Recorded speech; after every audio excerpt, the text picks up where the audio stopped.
U.S. Special Envoy Steve Witkoff and Ambassador to Israel Mike Huckabee are in Gaza to get a closer look at aid distribution sites. Witkoff wrote on social media this morning, quote, "Today we spent over 5 hours inside Gaza, level setting the facts on the ground, assessing conditions, and meeting with the Gaza Humanitarian Foundation and other agencies."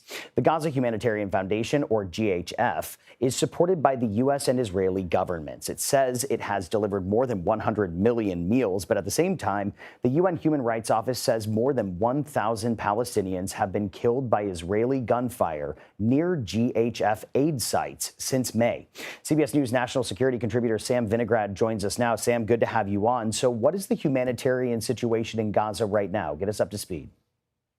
Well, Tom, the International Authority on Food Crises warns that famine is playing out in Gaza, and that without urgent action, there will be widespread death in the Gaza Strip. This comes as Israel has stopped aid flow in large part into Gaza since March 2nd, when the fragile ceasefire between the Israeli government and Hamas broke down. I'm on the board of Save the Children. Save the Children has 50 trucks waiting to enter the Gaza Strip that have been denied entry since March 2nd. The Gaza Ministry of Health has indicated that over 150 people have died of malnutrition since the war began, and that includes over 80 children.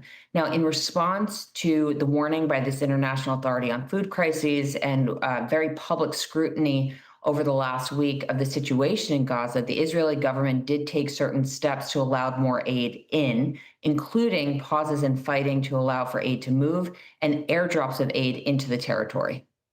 You know, I think a lot of people watching this are probably wondering to themselves, what did this visit by Special Envoy Witkoff and Ambassador Huckabee accomplish? What was the goal here, and did they meet it? Well, Tom, I will note that President Trump indicated this week that there is real starvation in the Gaza Strip.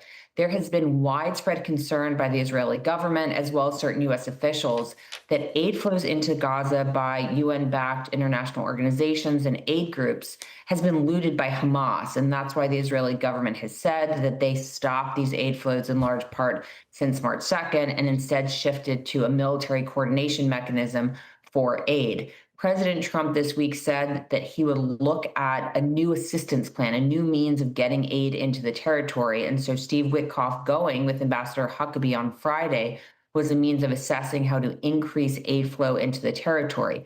Aid groups like Save the Children, UNICEF, and others indicate that it's not a question of needing a new distribution plan, but rather of actually allowing these groups to get their aid into the Gaza Strip. So it's an access issue, not an assistance issue. However, as I mentioned, the Israeli government has pointed to concerns that Hamas is looting aid distribution, and that's why Witkoff and Huckabee and President Trump are looking at different distribution mechanisms. Such an urgent situation on the ground there. Sam Vinograd, we appreciate your time and insight. Thank you.